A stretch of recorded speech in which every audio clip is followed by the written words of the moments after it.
Hello. It is Colin Clapp again from Online Marketing Done For You, coming at you from Hoi An in Vietnam.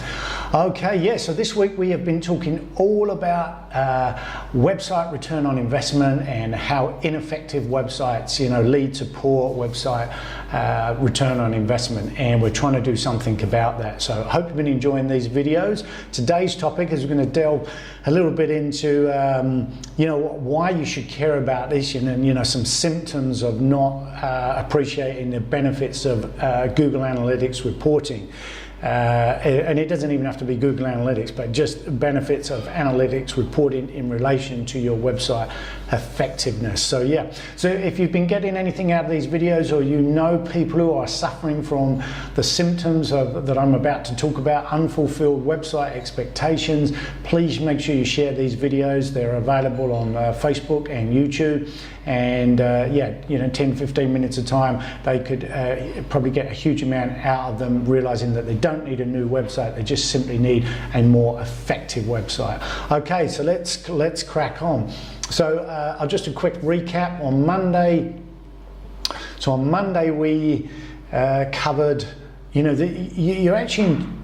whole point is your website is a significant marketing investment, and you put a lot of time, effort and money into that, and if you didn't personally, your team did, and you deserve a return on investment. And the problem I was highlighting was we've seen many small businesses that they never get a report. How many people are coming to the website, what are they doing while they're there. The basic data that will tell you whether your website is effective. And in my opinion, you have a right to that. It's just plain wrong not to have that data at your fingertips. And it can be done simply. The data itself is free. It may take a cost to get it set up, but the data itself is free, and it's powerful data. So on Tuesday, we talked about how search works and how you need to factor that into your website. And we just used a simple analogy of a well-organized library makes it easy to find things. And if your website is optimized for search, then people who are looking for what you have to offer are gonna find you. On Wednesday, I just sort of went off on a similar vein, but a slightly different tangent, and that is around making sure that your website has an engine underneath it that is optimized to find the right type of people. And without an engine, then the website is not going to be found. You're just going to have this great looking website, and no one comes, okay, or crickets. It's just silence out there. So today I really want to get into. You'll know whether you are suffering from the problem of unfulfilled. I call it disease, the disease of unfulfilled website expectations. You'll know whether you're suffering because probably one of 2-3 feelings are coming your way. And the first is frustration. You know a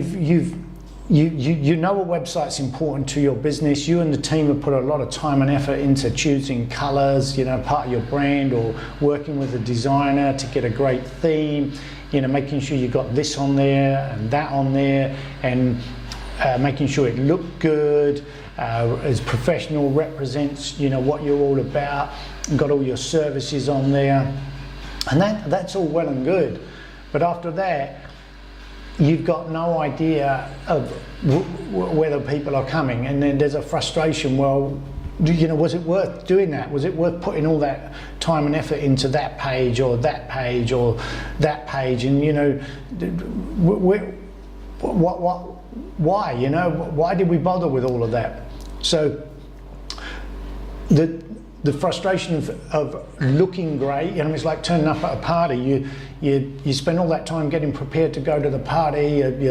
You're getting all ready, you're getting in the groove, and you get to the party and it's a flop. Like there's no music, there's no one to talk to, and so you look great, but there's nothing happening. So the frustration of having a great looking website, but the phone's not ringing, the inquiries not coming into your inbox, the email list is not growing. Very frustrating. And of course, and then there's the associated worry of that as well, because it took time, effort and money to get to that stage, and you should be worried. You know, and an investment is all about getting a return on in that investment. You know, I've lost money, and it is worrying. You know, we can't get a return on everything, but our website is a significant investment that is with us all the time, and we have a right to turn it into a valuable marketing asset. But if it's not paying the bills, if it's not drawing in leads and inquiries, you're understandably feeling worried, like, because well, if this marketing investment didn't provide a return on investment, where am I going to get the funds to invest in the next part of my marketing plan? And then your team will be, who knows what the consequences of that would be if you're not getting that return on investment with more profits and more revenue coming through the door. So understandably, it's very understandable that you could be feeling worried about that. And dare I say it, if you've been sort of networking hard and put up a bit of a song and dance, sent out some emails to people you did know about your brand new website that is great looking and that you've spent ages and ages working on, you could be a little bit embarrassed. You could feel embarrassed that actually I spent months and months and months not doing this and not doing that. I didn't go out. I was working late with the team. We were putting in long hours, and now nothing's happening. Nothing's happening. Where is everyone? And you don't really want to talk about that. So if you got all excited about your website in the past and thought it was going to be a panacea for more business, I don't want to say that it's not, and you definitely do not need a new one, but really be clear about that. You do not need a new website, but if you are feeling frustrated, worried, or even embarrassed about the investment and whether you were able to, whether this was good use of your time, good use of your team's time, good use of your partner's time, good use of the funds you have available to grow your business, if you're feeling any of those things, there's an indication that the website is definitely ineffective and not giving you a return on investment. And I want to encourage you can do something about it. You really can do something about it. And it starts with getting access to the data.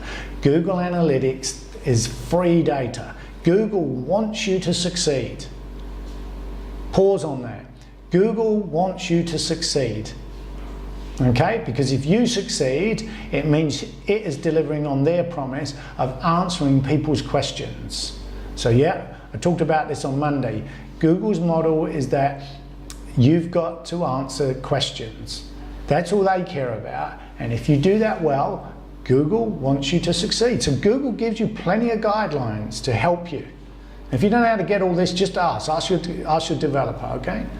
So the data is freely available. As there might be a little bit of cost in setting it up, but talk to your developer, talk to your marketing person. You should be able to get week in, week out stats, okay? All right, something to think about. So tune in tomorrow. I'm going to be back again, and we will dive a little bit more into how you can get those analytics, what analytics are available, why they're important, and what you can do with them and going forward. So yeah, I will sign off short and sharp today. As I say, all the other videos are available on YouTube and Facebook, and if you can't find them, just message me. I'll be happy to share them with you. Tomorrow we'll come back and, as I dive deeper into the analytics and what specific analytics are available to you. Well, everything I'm doing is trying to keep things simple, trying to keep them in language that you understand. I'm not going to get into too much techie talk.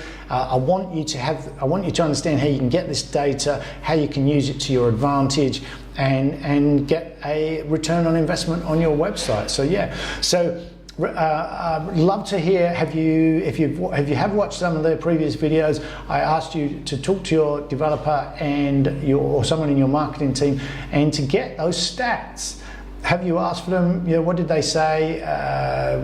If you haven't asked, make sure you go to them and say, look, I want access to my free Google Analytics data and stats. I'd like to get that in a weekly or monthly report.